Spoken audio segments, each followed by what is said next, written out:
देखिए, गुजरात में आम आदमी पार्टी की एंट्री ने चुनाव को बेहद दिलचस्प बना दिया है। बीजेपी विरोधी वोटों में अब कांग्रेस और आम आदमी पार्टी दोनों में टक्कर हो रही है।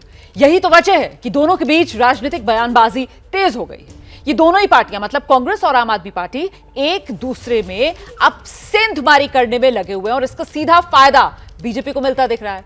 गुजरात से दिखाते हैं आपको एबीपी न्यूज संवाददाता अभिषेक उपाध्याय की रिपोर्ट।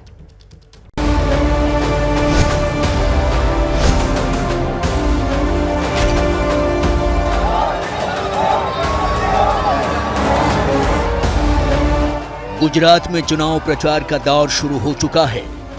यहां बीजेपी की चुनौती है 27 साल से जारी राज बचाने की, तो विपक्ष में हर कोई बीजेपी को हराने का दावा कर रहा है। बीजेपी को हराने वाले का दावा करने वाले ही आपस में भिड़े हुए हैं। गुजरात कांग्रेस आप भरोसे नजर आ रही है, तो वहीं आपका भी यही हाल है।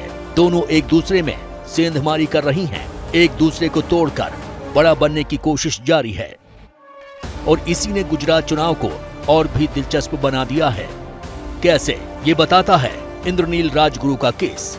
राजकोट के पूर्व विधायक इंद्रनील राजगुरु करीब 6 महीने पहले कांग्रेस छोड़कर आप में शामिल हुए थे, लेकिन आपने जैसे ही ईशुदान गढ़वी को अपना सीएम कैंडिडेट बनाया, वो तुरंत कांग्रेस में वापस पहुंच गए।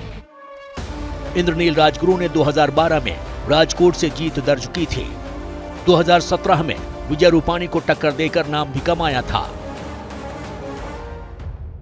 इसी तरह जय नारायण व्यास ने बीजेपी से इस्तीफा दिया, तो आप और कांग्रेस में उन्हें अपने पाले में लेने की होड़ मच गई। ये होड़ बयानों से भी नजर आ रही है।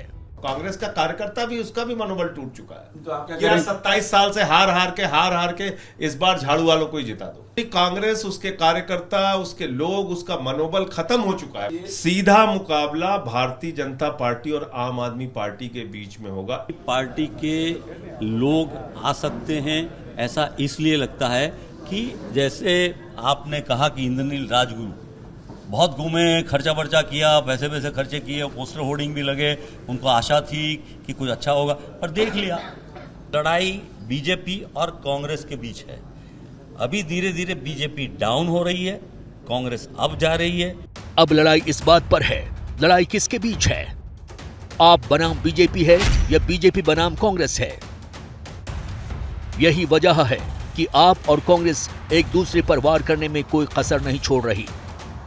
मैं आपको आश्वासन देता हूं कि 75 साल में अगर गुजरात में कुछ नहीं हुआ है, अगर ये 5 साल में अरविंद जी की अगुवाई में जो कर ना दिखाऊं, तो मैं राजनीति छोड़ दूंगा। आपको मैं ये गारंटी देता हूं कि बी टीम है। अब गुजरात के लोग भी कह रहे हैं कि ये बी टीम है। केजरीवाल भी बीजेपी को फायदा करवाने आया है और ओवैसी साहब भी बीजेपी को फायदा करवाने के लिए आए। कार्यकर्ता ही नहीं है इनके पास, उम्मीदवार नहीं है, तो ये सिर्फ करने आए हैं, कांग्रेस को नुकसान करने के लिए आए। जहां जहां कांग्रेस के उम्मीदवार लड़ते हैं, वहां इन लोगों को किसी न किसी रीत से उसको डिस्टर्ब करना है। पिछले 27 साल में कांग्रेस बीजेपी का विकल्प बनकर सामने नहीं आ पाई। अब आपकी कोशिश है कि वो पहले कांग्रेस का विकल्प बनकर दिखाए, और इसी कड़ी में वो कांग्रेस के वोट बैंक पर नजर लगाए है। कांग्रेस को वोट देने वालों में आदिवासी, अल्पसंख्यक, ओबीसी और निम्न आय वर्ग के वोटर हैं। आपका निशाना भी इन्हीं पर है। यही वजह है कि कांग्रेस को फिलहाल तो बीजेपी से ज्यादा आप परेशान कर रही है। छुरी तरबूज पर गिरे या तरबूज छुरी पर गिरे, हश्र एक ही होना है। सवाल अब यहां यह कि छुरी कौन है और तरबूज कौन है, कौन किसको काट रहा है? आम आदमी पार्टी कांग्रेस को काट रही है या कांग्रेस आम आदमी पार्टी को काटने में सफल होगी? और फिर देखना यह भी होगा कि इस रेस में बचेगा कौन। बहुत ही दिलचस्प लड़ाई है ये, और पिक्चर अभी बाकी है। वहीं आप और कांग्रेस का साझा दुश्मन ओवैसी भी हैं। ओवैसी भी बीजेपी विरोधी वोटों में सेंधमारी के इरादे से मैदान में उतरे हुए हैं। गुजरात का इतिहास देखें तो बीजेपी ने 2017 में 150 सीट जीतने का लक्ष्य रखा था, लेकिन बीजेपी सिर्फ 99 सीट जीत पाई। बीजेपी का वोट शेयर 1.15% बढ़ा था, लेकिन सीट घट गई थी 16। अब जरा कांग्रेस के हाल पर नजर डालिए। कांग्रेस ने टक्कर देते हुए 77 सीट हासिल की थी। कांग्रेस का वोट शेयर बढ़ा था 2.57%।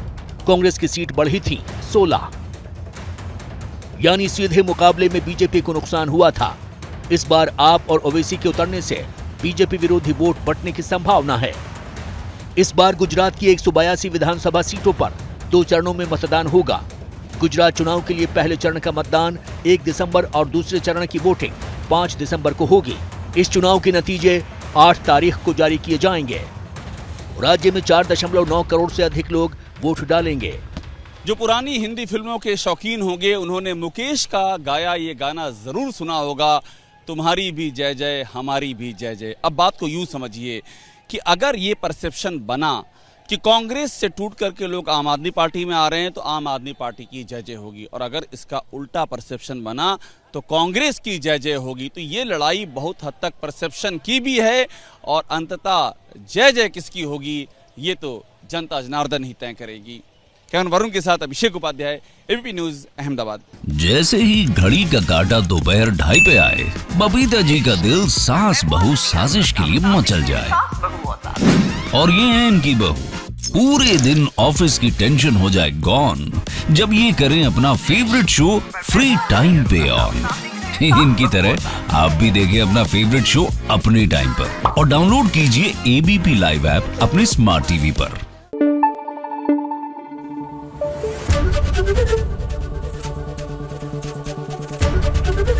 एबीपी न्यूज आपको रखे आगे।